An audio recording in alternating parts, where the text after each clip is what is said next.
أعوذ بالله من الشيطان الرجيم بسم الله الرحمن الرحيم الحمد لله رب العالمين والصلاة والسلام على أشرف الأنبياء والمرسلين سيدنا ونبينا محمد وعلى آله وأصحابه أجمعين اللهم صل وسلم وبارك على نبينا محمد وعلى آله وأصحابه أجمعين أما بعد فإن أصدق الحديث كتاب الله وخير الهدي هدي محمد صلى الله عليه وسلم وشر الأمور محدثاتها وكل محدثة بدعة وكل بدعة ضلالة وكل ضلالة في النار أو كما قال النبي صلى الله عليه وسلم.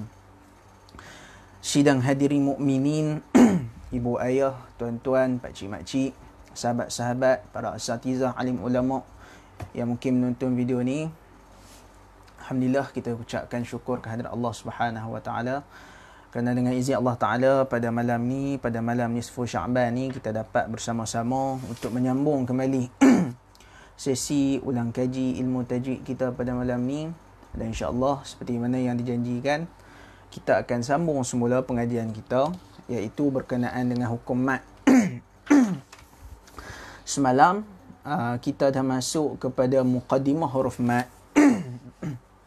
Semalam kita dah masuk kepada muqaddimah huruf mat, iaitu ni secara sepintas lalu kita ingat balik apa yang kita dah belajar semalam.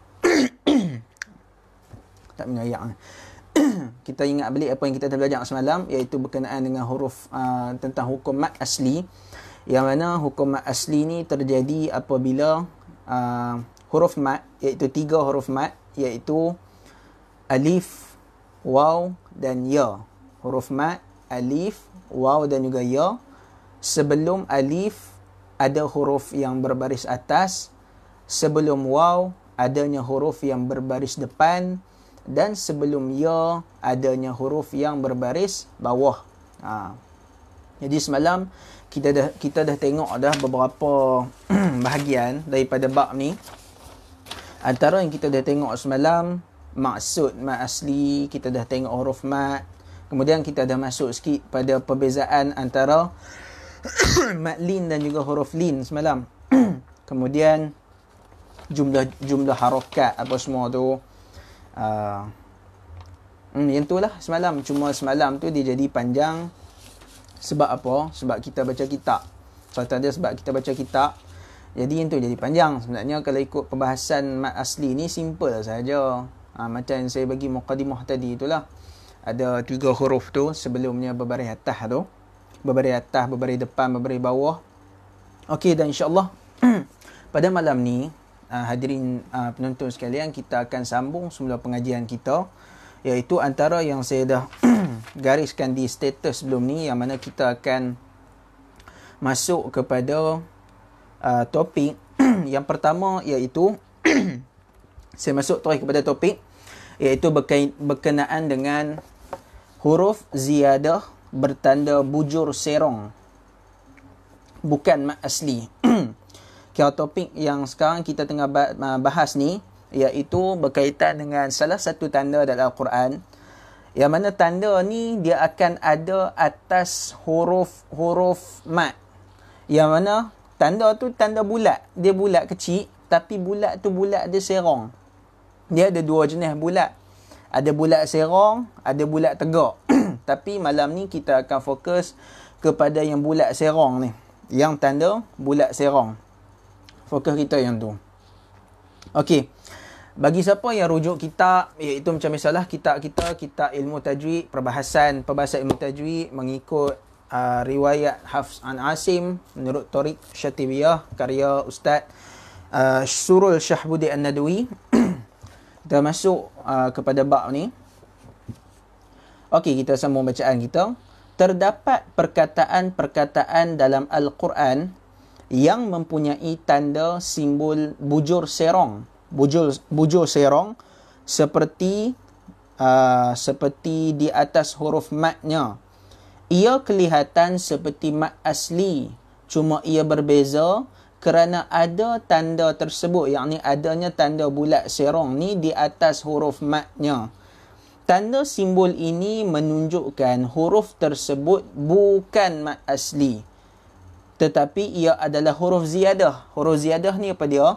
Maksudnya pengarang ni nak habaq, tanda bulat serong ni dia bukannya mat asli. Dia bukannya mat asli. Dia adalah sekadar huruf tambahan. Dia huruf tambahan sahaja. Tapi dia berada di atas mat asli. Kemudian, tanda simbol ini menunjukkan huruf tersebut bukan mat asli, tetapi ia adalah huruf ziyadah, yakni huruf tambahan yang ada pada tulisan sahaja, tetapi diabaikan pada bacaan. Maksudnya, pengarang ni nak habaq, tanda bulat serong yang kita tengah mengaji sekarang ni, dia hanya ada pada tulisan, tapi pada bacaan dia tak ada. Maksudnya dia tak ada function pula. Tapi kalau kita tak mengaji hukum ni, berkemungkinan besar kita akan baca panjang dekat hukum tu. Kita akan baca panjang. Sebab apa? Sebab kita tak tahu apa function bulat serong ni. Kita dia ingat dia duduk atas huruf mat tu, dia tak ada function apa. Kalau kita tak mengaji, memang kita tak tahu. Dan kita akan baca panjang lah mungkin. Ataupun setengah orang dia tak tahu, dia baca yang mana dia rasa panjang kot, pendek kot, dia baca ikut teradak dia. Jadi sebab itulah kita mengaji hukum ni, mudah-mudahan kita dapat satu input baru, ilmu baru. Lupa saya nak pesan. Bagi siapa yang menonton ni, jangan lupa share video ni pada grup-grup yang ada. Malam ni slow sikit viewer. Selalu kalau on je video ni, dia akan ada komen-komen 6 orang, 7 orang. Ni seorang tak apalah. Macam saya kata sebelum ni, video ni, live kita ni, kita tak fokuskan pada nak nak kejar viewer ke, liker ke. Tujuan kita, mudah-mudahan perkongsian kita ni akan menjadi rujukan kepada orang-orang yang nak mengaji tajwid. Kalau bukan sekarang, mungkin di masa depan. Mungkin masa depan nanti ada mahasiswa yang nak cari video-video hukum-hukum tajwid. Dia jumpa video ni dan boleh jadi sebagai rujukan. Tu sahaja. Okey. Okey, kita sambung balik. Kita sambung balik. Pengarang ni bagi contoh. Contoh perkataan yang memakai tanda ini adalah seperti di bawah. Saya bagi contoh yang common ya.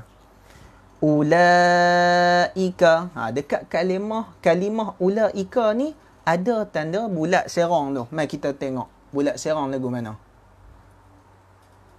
Okey.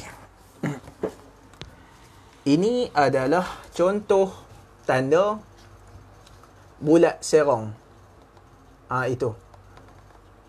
Clear. Nampak tu? Dia duduk atas waw tu. Dia duduk atas waw. Amboi, kamera tak mahu nak clear malam ni. Okey, tu. Nampak tu? Tanda bulat tu, dia duduk di atas waw. Okey, pengarang tu kata apa? Bulat ni kalau kita perasan, bulat tu dia serong. Tu lebih clear yang pengarang tu bawa. Bulat ni dia sedikit serong. Okey.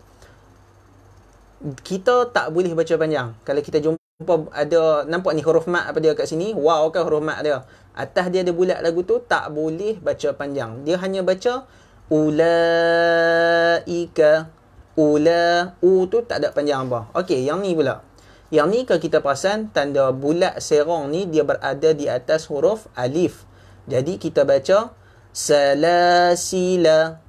Salasila. Kita tak baca salasila. Salah yang tu. Kemudian yang ni. Yang ni kita akan tengok yang mana tanda bulat serong ni. Tanda bulat serong ni berada di atas huruf ya. Huruf mat ya. Nampak tu? Tu nampak tanda bulat serong ni. Jadi pengarang tu kata tanda ni menandakan kita tak boleh baca panjang. Saya ulang, tak boleh baca panjang. Jadi kita baca wa malaihi, wa malaihi. Okey, maka selesailah kita pada pengajian yang pertama untuk malam ini, iaitu berkenaan dengan tanda bulat serong. Sebab apa ada perbahasan ni dalam buku ni? Sebab dia berkaitan, dia ada kaitan dengan mat asli lah. Kalau orang yang tak mengaji tentang hukum bulat serong ni, dia baca panjang silap-silap tu. Sebab tu buah dia kita ni kena mengaji lah. Kalau tidak memang kita baca salah lah. Okey, berikutnya kita akan mengaji pula iaitu berkenaan dengan mad tamkin. Okey, jujur saya abang, sebenarnya hukum mad tamkin ni orang jarang nak bahas kalau untuk asas ni. Tapi sebab apa saya bawa juga malam ni? Sebab dia ada dalam kitab lah. Basicnya sebab dia ada dalam kitab. Sebab kita buka kitab. Jadi kita ikut je lah flow kitab tu. Dan anggap je mad tamkin yang kita ulang kaji malam ni, dia sebagai satu info tambahan sahaja. Kalau tuan-tuan tak, saya yakin kalau orang yang tak mengaji hukum ni pun, dia akan tahu.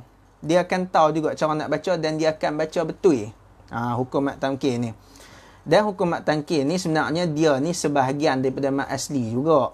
Cuma saya bagi tahu secara simpelnya, mad tamkin ni macam mana kita nak kata? Kita baca lah kitab ni senang. Kita baca kitab ni. Terdapat perkataan-perkataan yang dikategorikan sebagai mad tamkin dalam Al-Quran. Pengarang ni bawa 3 contoh mad tamkin dalam Al-Quran. Yang pertama, minan nabiyina. Yang kedua, huyitum.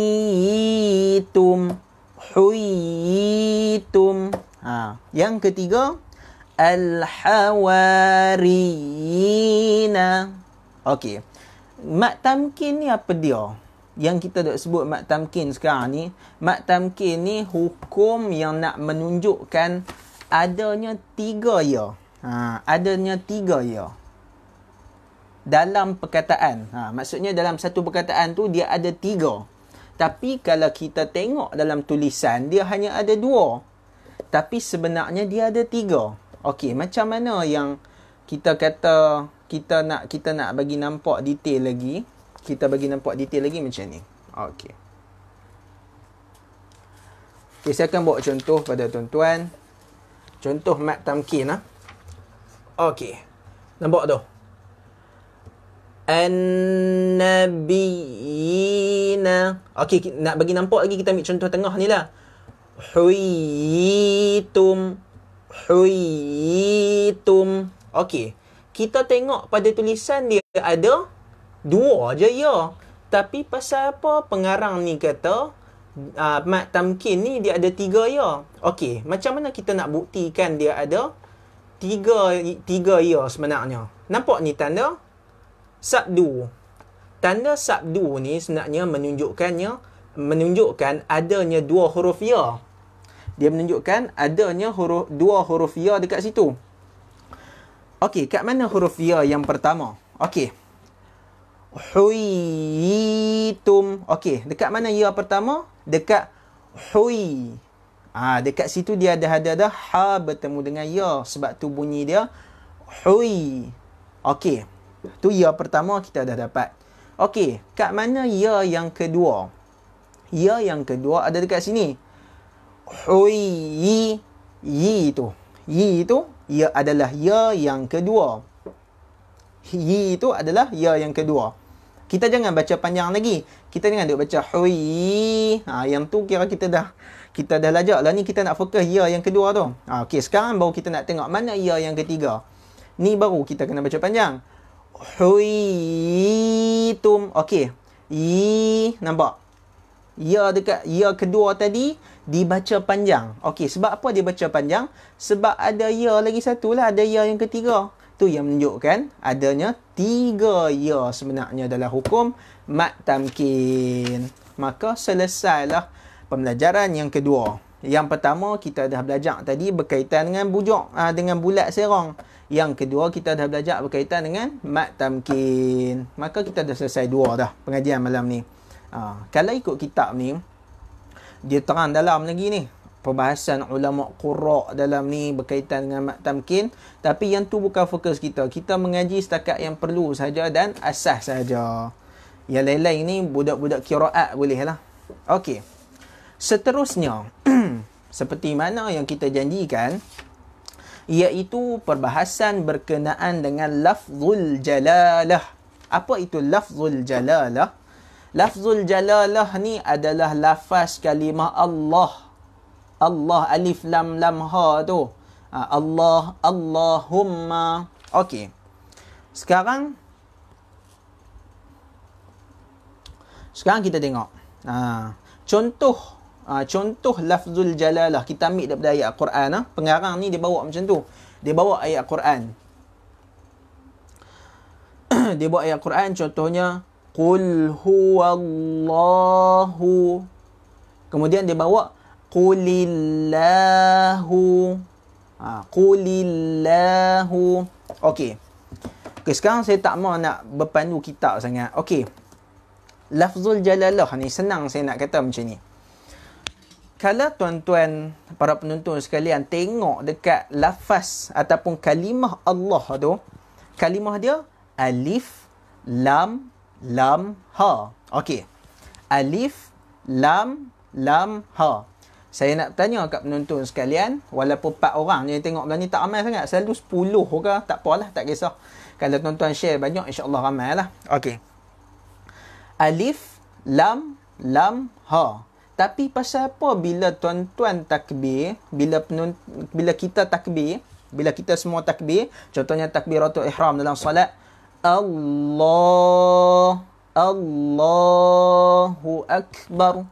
Pasal apa Allah? Pasal apa la dekat situ kita panjang? Pasal apa kita sebut Allah?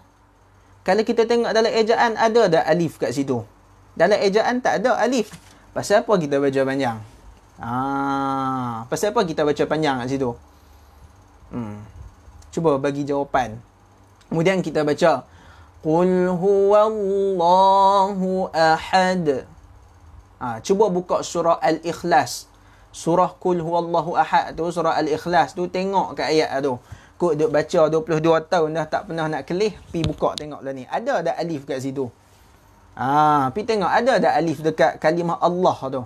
Qul huwallahu ahad. Pasal apa dekat Allah tu kita baca Qul huwallah? Pasal apa kena panjang? Yang tu yang kita nak bahaskan dalam ni. Okey. Kita baca apa yang pengarang kita kata. Okey.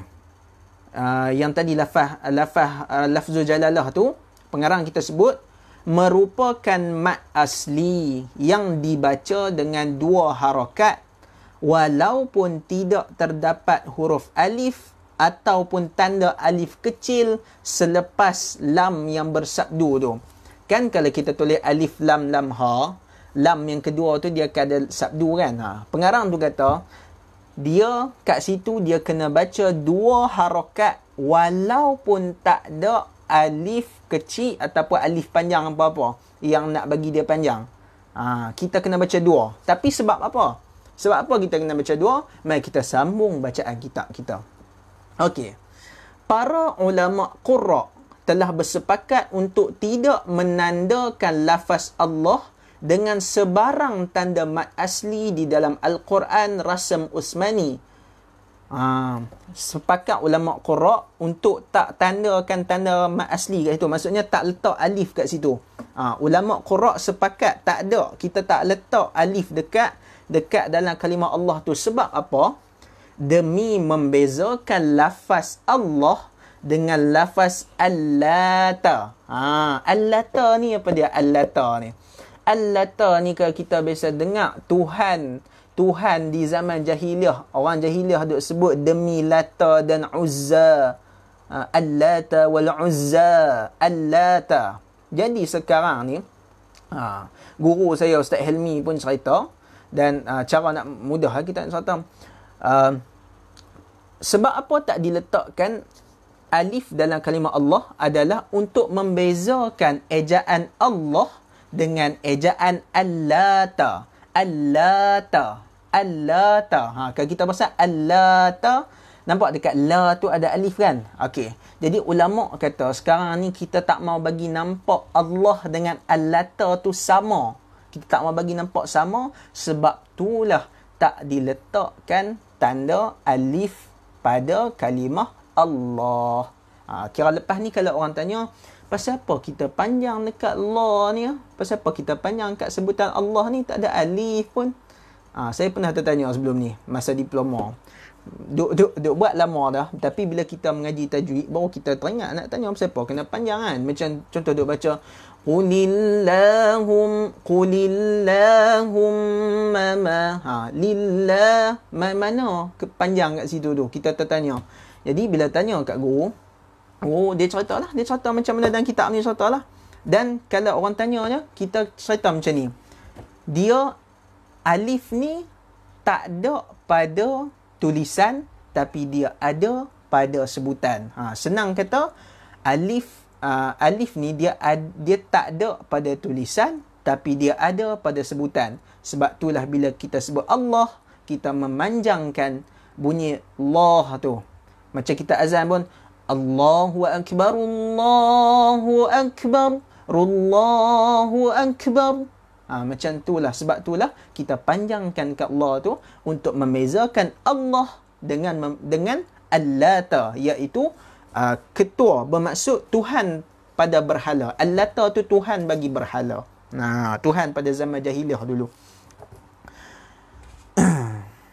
Para qurra bersepakat mewaqafkan lafaz Allata dengan Allat, iaitu dengan ta terbuka. Yang ni tak penting sangatlah dia hurai detail lagi, tapi secara umumnya kita dah nampak dah pasal apa Allah tu kena panjang lagu tu.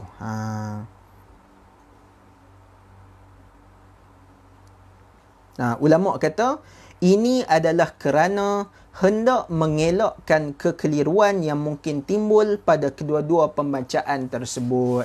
Ulama nak bagi nampak beza sahaja. Yang tu sahaja. Okey, dan pelajaran kita yang terakhir pada malam ni, pelajaran yang keempat pada malam ni, iaitu berkenaan dengan mad asli harfi. Mungkin ada yang jangan dengar mad asli harfi ni, sebab kalau saya duk buka kitab tajwid yang ni, kitab tajwid yang lain-lain, jarang ada perbahasan mad asli harfi ni.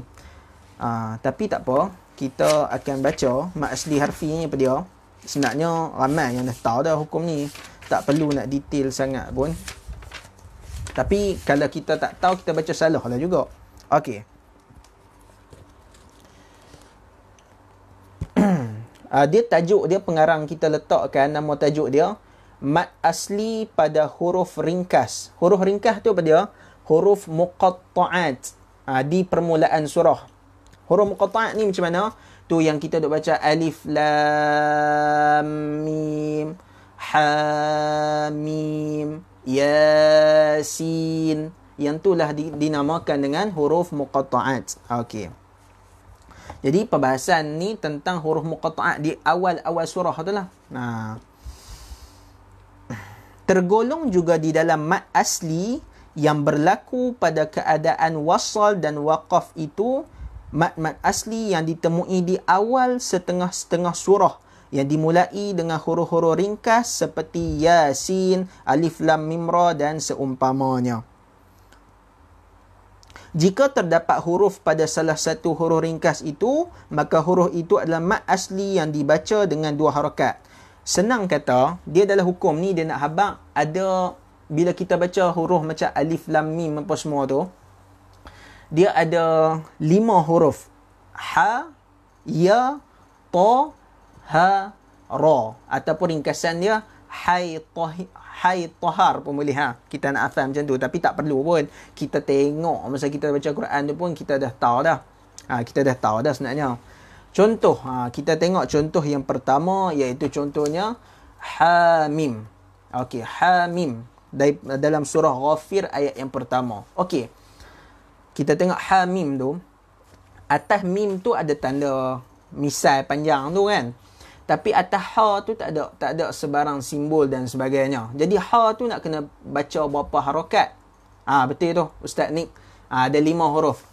Jadi ha tu nak kena baca berapa harakat.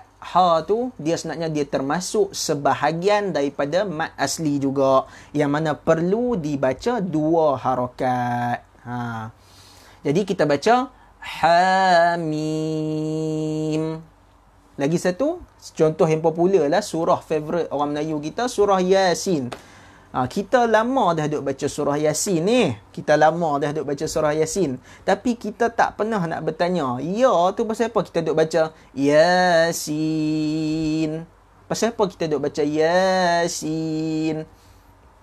Pernah tak kita tanya, ya ni tak ada pun tanda alif. Pasal apa aku baca panjang? Pasal apa aku tak baca Yasin? Dekat ya tu tak ada tanda apa. Pasal apa kita baca panjang? Kalau nak ikutnya baca Yasin. Tapi sebenarnya sebab tu kita kena mengaji. Buah dia kita kena mengaji tentang ni. Kalau kita tak mengaji, kita tak tahu. Dia kena baca Yasin. Tu huruf dia ha ya ta ha ra. Ha pedah tu. Ya ta ha ra. Ya, betul. Betul Ustaz ni. Dia memang dia sebahagian daripada mat asli pun. Dia memang sebahagian daripada mat asli. Sebab tu kita kena baca dengan 2 harakat. Okey, kita sambung lagi. Contohnya Tasin. Tasin. Ta tu kena baca dengan 2 harakat. Kemudian Taha. Pasal apa kita tak baca Taha? Malam ni dah terjawab lah sebab dia sebahagian daripada hukum mat asli. Kemudian contoh dalam kalimah kaf ha ya ain sad. Tu dekat ha ya 2 harakat jugalah situ. Sebab dia sebahagian daripada huruf dalam hukum mat asli harfi.